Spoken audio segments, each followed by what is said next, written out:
मसीह खुदावन च मेरे सारे भैन भरावां नूं मेरी तरफों सलाम। और मैं अज एक गल करना चाहनी हाँ जड़ा वाले दे हवाले नाल कि मेरे जिन्ने भी क्रिश्चियन भैन भरा ने जो कुछ इस टाइम साडियां रूहां ते साडे उत्ते बीत रहा है ना, सिर्फ असीं जानने या साडा खुदा जानदा है। और जेड़े भी शैताना ने, जेड़े भी जहालत दे भरे हुए इंसाना ने यह काम कीता है ना, यकीन करो कि अगे साडा मुल्क जेड़ा है ना वो खत्म हो चुके है। साडे मुल्क दे विच ना कोई इंसाफ रहा, ना कोई इज्जत कायम रही, ना कोई धी महफूज रही, ना कोई पुत्र महफूज रहा। ठीक है। और जो कुछ भी हुंदा पिया ना वो साडे कलाम दे मुताबिक ये काम होने ही होने ने। और सानू इन्हां दे ओपोजिट, इन्हां दे खिलाफ, इन्हां दे अगेंस्ट कोई ऐसी हरकत नहीं करनी जो कुछ ये करते पे ने। मसीह घर तुसीं जला रहे हो, क्रिश्चियन तुसीं तबाह करते पे हो, चर्चा नूं तबाह करते पे हो, जेड़े भी इस काम नूं करते पे ने, जेड़े भी इस काम नूं सर अंजाम देंदे पे ने, वो कोई ना मुस्लिम है और ना ही कोई मजहब नाल तल्लक रखने वाले इंसान ने। वो सिर्फ एक शैतान और एक हसदे वसदे लोकां नूं उजाड़न वाली सोच वो साडे सामने आ रही। और प्लीज़ मैं अपने क्रिश्चियन भैन भरावां नाल अपील करनी आ कि तुसीं इन्हां चीज़ां दे अगेंस्ट ना लड़ो, ना बोलो, क्योंकि साडा जिंदा खुदा जिन्हें कबर ते फतह पाई, जिन्हें अपने मारन वाले वाली माफ़ी मंगी कि इन्हां नूं कुछ ना आखो क्योंकि ये नहीं जानते कि करते पे ने, ते असीं क्यों इन्हां लोकां दे खिलाफ बोलीए।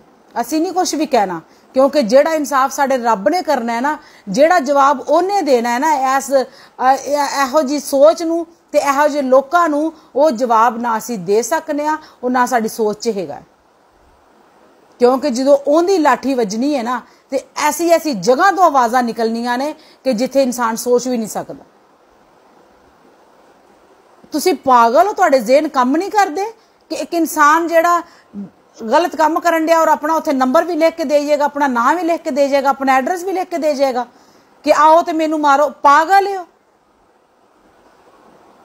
बेअकल बेसमझ लोकां दीयां हरकतां साडे मुल्क च चलदियां पईयां और होणियां चाहीदियां ने।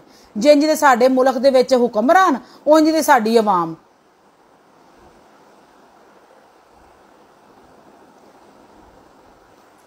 कुछ समझ नहीं आ रहा।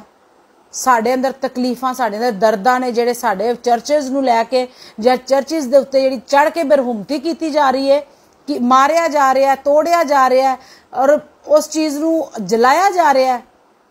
असी इस चीज़ का बदला नहीं लेना, क्योंकि साडे खुदा ने इस चीज़ का बदला लेना। असी तो शायद उहदी सोच के मुताबिक तुहाडे कोल कुछ भी ना कर सकीए, एक दो गंदे लफाज बोल लीए, गुस्सा कर लीए, लेकिन जेड़ा इंसाफ साडे रब ने करना है ना वो कोई नहीं कर सकता, तो कोई इंसान नहीं कर सकता। एडे तुसीं ठेकेदार बैठे हो सारे मजहबां दे, जो बाहर दे मुल्कां 'च जाके जिथों मददां मंगदे हो, भुखियां झोलियां अगे कर करके अपने ढिड भरन लई मंगदे हो, वो जेड़े बरहुमतियां करदी हो उत्थे ते कुछ होया ना। अपने मुल्क 'च अपने क्रिश्चियनां दे उत्ते, अपने भैन भरावां दे उत्ते जुल्म करने वास्ते झूठे हरकतां, झूठे हटकंडे इस्तेमाल करके ते बेड़ा गर्क करदे पे अपने मुल्क दा। अपने मुल्क 'च तबाही मचा रहे हो, बेवकूफ हो गए हो सारे।